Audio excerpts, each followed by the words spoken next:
Hey guys, how are you? This is Mr. Argueta coming to you week number 3 in our Principles of Management class during our summer semester. All right, so as typical, you guys are getting used to this. Here's what we're going to do today. I want to make sure that we cover a couple things. One, let's make sure I review what's happened in week number 2, which is pretty simple. You guys should be now familiar with the macro environment of a business. We also talked about the ethical perspectives in business, or your ethical perspective. Your discussion the week that just closed out was in regards to what your ethical perspectives are. We've had some really, really good conversations in regards to your discussions.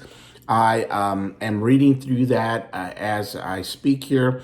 I do see some response, and then I appreciate all you guys participating in the discussions. And real quick, I want to just commend you all for having a very, very educated participation in these discussions. It's not just these generic one sentence response. Most of you, if not all of you, have understood the project and what we're trying to accomplish here in discussions, as I mentioned in previous videos. This is where I really get a sense of what you understand or don't understand about the class. In all honesty, you guys, most of you are able to navigate through the program and understand how to use McGraw-Hill, and of course you use all your resources, and I'm sure you're Googling things to find out and figure out test answers and all that stuff, which I understand that's how it happens, but you can't Google a response in regards to your discussion. You should be able to have an educated discussion around the topic that we are learning that week. So I appreciate the input. I appreciate the effort, and thank you for participating in it. All right, so let me close out our discussion about ethics. I will share with you my perspective in regards to some of the conversations we've been having. I saw many of you bring up the topic that you are a faith-based believer. You're of some Christian faith, and I respect and I honor that. I appreciate you sharing that. And I mentioned in our previous discussion the concept of lying, and how for most of us who grew up in a faith-based environment, we're taught the concept that lying is bad and that God will punish basically a liar, if you want to use those terms, or some form of that belief. And then I brought up the issue of the woman in the Bible who lied to protect the spies, and soldiers in her government came to her door, knocked on her door, and said, "Do you have spies?" And she clearly was hiding the spies, and she said, "No, I do not." She blatantly lied to her government, and God blessed her. She is actually Jesus's great great great great grandmother, so she is in the lineage of the Savior of the Christian faith. So, for lack of a better word, God honored her based on the fact that she protected these spies with a lie. So that goes back into our original conversation of, is lying wrong? In my ethical perspective, lying in itself is not the problem. It's the reason why you lie that's the issue, the purpose or the heart of the lie.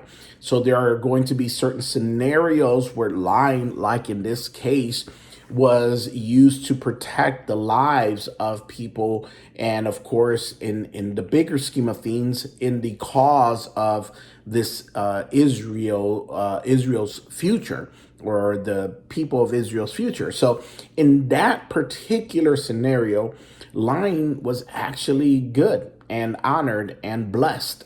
I'm not suggesting that all lies fall into this category. What I am suggesting, that in my ethical perspective, it depends on the cause and the purpose of the lie and the reason for the lie, the heart of the lie. So I am, and I lean towards what's considered a deontological perspective. I thought I read here, let me see if I find him. Michael. So Michael Price, if you guys get a chance, go in there and read his comment towards me. He brought up several different perspectives, ethical perspectives. I'm not going to get into all of them because this is a sort of an overview of ethics.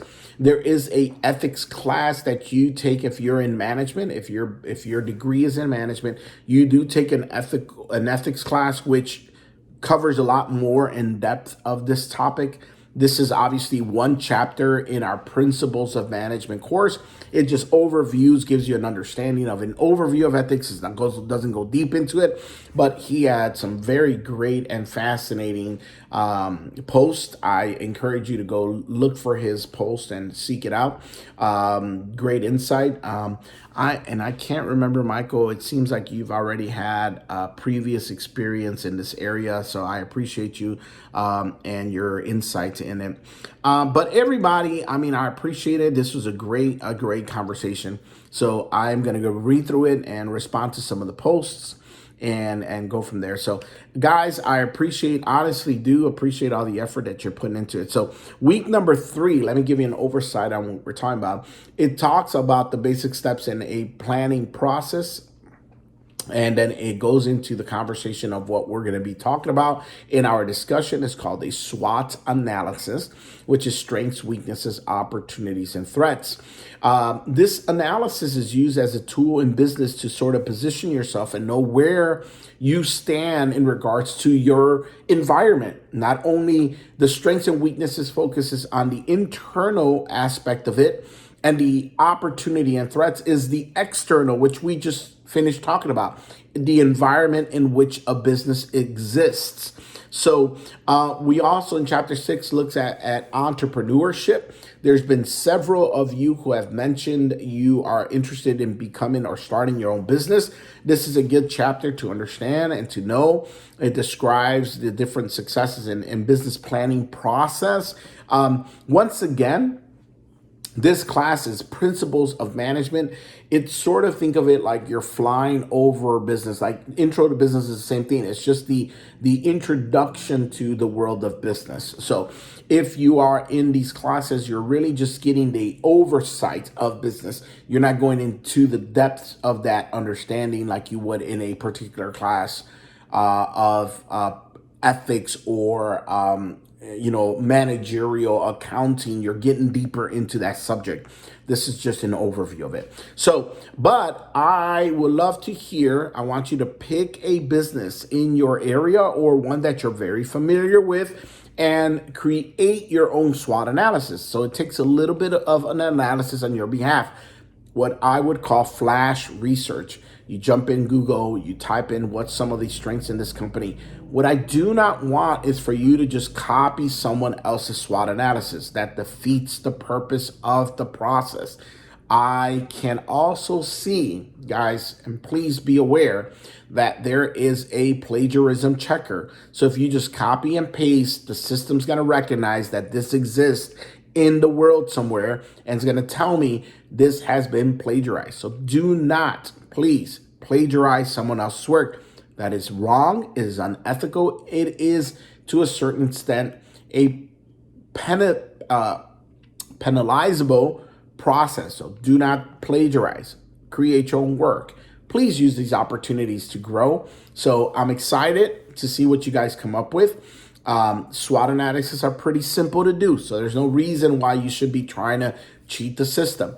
You look at a business, say, for example, a local company, and what is their internal strengths? What is it that they're strong at? What is it that no one else does the same way they do? This is also good for you as an individual who are going into maybe a new career or a new process or haven't even started your career. What is it about you that no one else can claim? No one else can offer a company. I'll give you an example. I'll do one of myself. I believe I have certain strengths that other people might have, but I am proud of. And some of those strengths are the fact that I am bilingual, bicultural. I not only speak Spanish, but I understand the Spanish culture. I bring that as a strength to any company I work with. I also have been an entrepreneur, so I understand the world of entrepreneurship.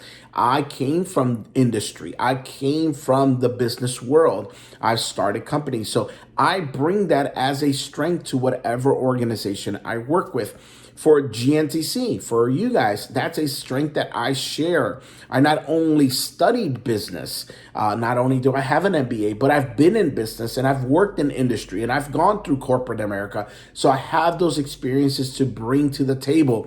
That is a strength that I bring to this organization. What are some of my weaknesses? And I can sit here and talk about many, but I have a few.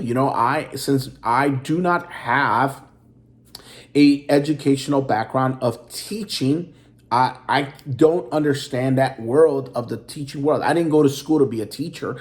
That is probably a weakness, and I overcome that by leaning on sort of my experience as a pastor. And pastors really are teachers, or pastors should be teachers. They deliver a message, they deliver a cause, and that's what I feel I'm doing now. I'm sort of I transfer those skills as a minister in becoming a teacher. So yes, in a interview process, I might say yes. Some of my weaknesses in this process is that I was never taught to be a teacher, but. And I encourage you to do this as well whenever you're being interviewed for a job and they ask you the very famous question, what is your greatest strength? You should know that because you do a SWOT analysis. You understand what a SWOT analysis is. You understand your strengths and weaknesses. And then they'll ask you, what is your greatest weakness? Well, I encourage you to not only say, well, my greatest weakness is this, but to find how you have or will overcome that weakness. So in my case, I would say something like, one of my weaknesses is that I was never officially trained to be a teacher, but I have transferred the skills of being a minister. I've ministered for over 10 years in my own church and over 20 years in other ministries. And I transferred those skills of teaching people in faith into my secular world as a professor in business. So you show the ability to overcome that weakness or how you dealt with that weakness in that question. Opportunities are, you look around in the outside environment. So strengths and weaknesses are internal. Opportunities are outside of your environment. You look at your strengths and what it aligns to with the opportunities in the external environment. And then you look at the threats and you look at what you need to be careful with what lines up with your weaknesses. So be cautious in those things. So a business uses this tool to analyze their environment and look around and say, where can we take advantage of this market? So if you are, let's go back to my taco truck. I don't necessarily want to start this, but let's say I wanted to start a taco business, a taco truck, a taqueria. And I look around and I go, man, I have a strength. I make the best tacos you would ever taste. What are some of my weaknesses? Well, I don't have the money, capital to open up a storefront, but I do have a truck. I can start a taco truck. So I look at opportunities in my environment.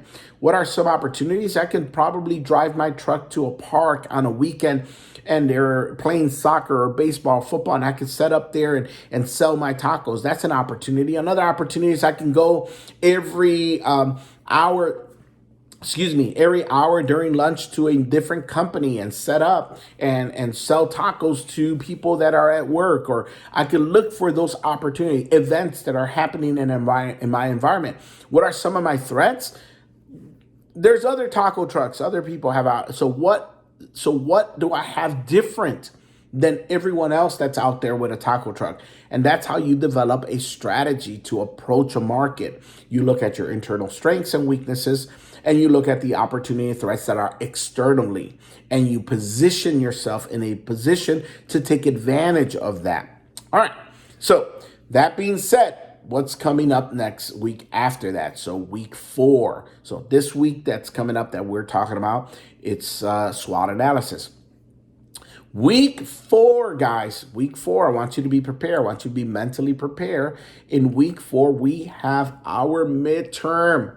So our midterm week is already around the corner. That's how quick it goes. It goes fast. So we got midterm right around the corner. I want you to be prepared.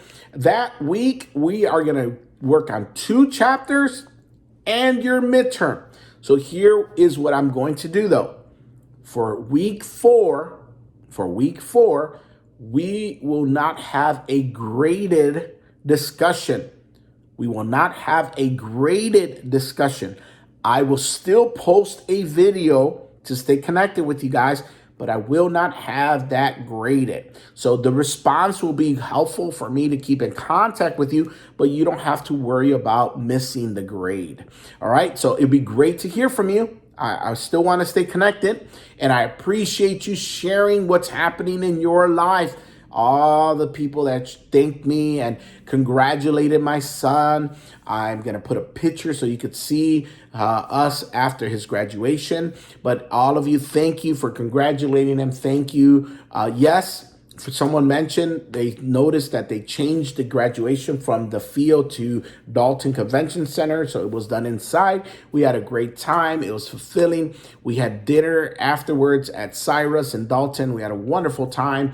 We're extremely proud of him. And as I mentioned in previous videos, he'll be starting Barry in the fall, so he's going to go to Barry for his undergrad, and he's talking about Mercer for his PA school. So we're excited for him. We're super excited to see where life takes him. He's a super smart guy, and obviously he's gotten it from his mother. So I'm extremely excited to see what happens in his life and where he goes from there. So other than that, guys, it's been rainy and kind of gloomy. It's kind of cloudy today. I'm working, as you can tell, I'm working from home. It is Friday. To be honest with you, it's Friday the 27th, but my week has been crazy and next week will be crazier. So Monday, we have a day off. So I won't be able to do the recording on Monday. So I wanted to make sure I got it to you as soon as I can. But then Tuesday, I am conducting a corporate training at a company called Nourish here in Calhoun. It's an 8-hour training. So, my God, it's going to be crazy. I'm not going to be able to do much during the day because I will be training a company there. That's going to happen for 3 weeks. So it's going to be a 3-week contract with them once a week for 8 hours.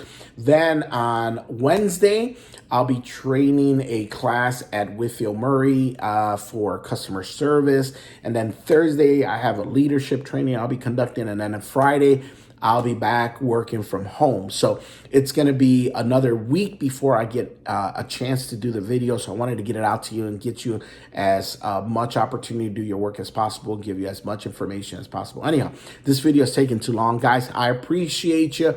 I thank you for cooperating with your efforts, and a shout out to you all. Quick shout out. Let me just do this before I end this video. Let me just get to our top 10 students of the week. All right, so John is definitely let's keep us going here. Jameson, well done, sir. Faith went to school with my daughter. Faith Langford went to school with my daughter. I'm pretty sure, Langford, you're married, so your name has changed since then, but she went to elementary school with my daughter. Faith, I read your post. I told my daughter, she said, yes, I remember who she is. Definitely welcome to class, Faith. It's always great to see people that have a connection, obviously, through Calhoun. But Michael Price, Anna, and Melissa, and, oh man, I'm going to butcher your name. Ashante, is that right? Am I brutally butchering your name? Forgive me for that. Victoria and Aaron, top students in the class this week. I appreciate all your efforts. Keep up the good work. We will talk soon, guys. Videos went too long. I apologize for that, but I appreciate you commenting on the video, letting me know that you enjoy it and that you appreciate it. I appreciate you. Let's keep up the good work. hopefully it gets better out there and we can go out there and enjoy the time out. Take care. As always, have a good cup of coffee and enjoy the rest of the week. Take care, guys.